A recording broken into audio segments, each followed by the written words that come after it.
Anyway, So do we have anything more on Republicans Gone Wild? we have one more thing I wanted to go to just for fun, but another Republican Mm. who's really shot themselves in the foot here. This has been kind of what's been going on.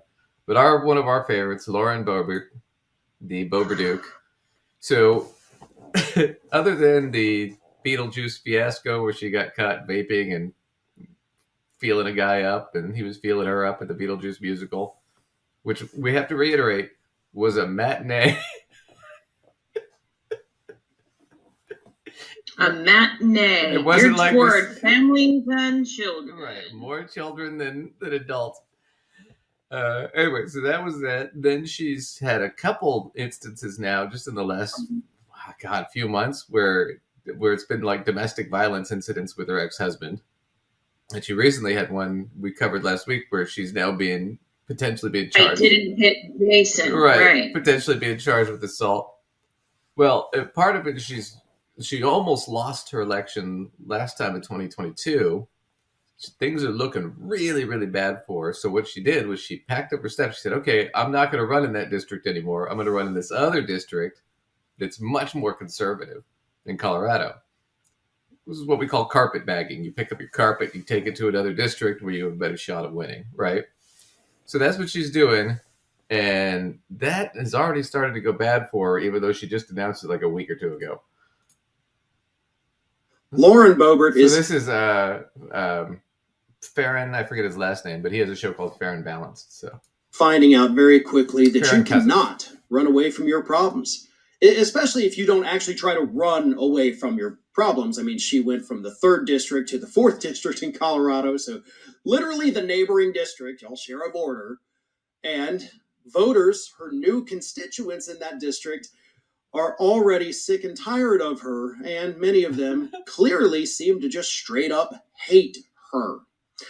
On Friday, The Independent published a massive new report where they actually went and they spoke to voters in her new district, including some Republican officials, including some Democrats. But here's what they found: they found that overall, there's a general sentiment that people don't like her. Okay? They call her a carpetbagger. Yep. They say that she is, basically district shopping, that this is just a power grab for her to keep her job because she's got nothing else to fall back on. It was actually funny because one of the Republicans they talked to mentioned that, and I had said that a couple weeks ago. So they're like, yeah, obviously she wants this because she doesn't have another job.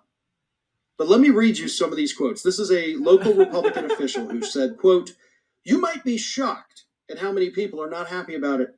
This just naked power-seeking behavior to save the seat doesn't really sit well." Another one said, "You can imagine the campaign ads that her opponents are going to run. It's going to be dark, grainy footage of her in the Beetlejuice theater." And that was actually in response to the fact that there are some voters in that district that the Independent spoke to that didn't know about the Beetlejuice thing. They didn't know about it. They didn't know about the incident, a week and a half ago or whatever in the restaurant Maybe with some her other ex-husband. people. So there's Well, it's more of a rural community. These people have regular jobs. They're not watching C-SPAN all day. I mean, Right. Well, and you might have a lot of older folks that wouldn't be like on the internet necessarily, finding it on political YouTube or something, right. And yeah, they're probably not watching a ton of cable news and stuff like that. But that's the deal is already it looks like she won't even make it through the primary to the actual election. She might be out of the primary here in the next couple months when it goes through. And she might be gone before the election even starts. Oh my God. She'll be in her lame duck Oh session. So Lauren, girl, you got to get it together here. Things are just getting worse and worse for her. Okay, so we're back.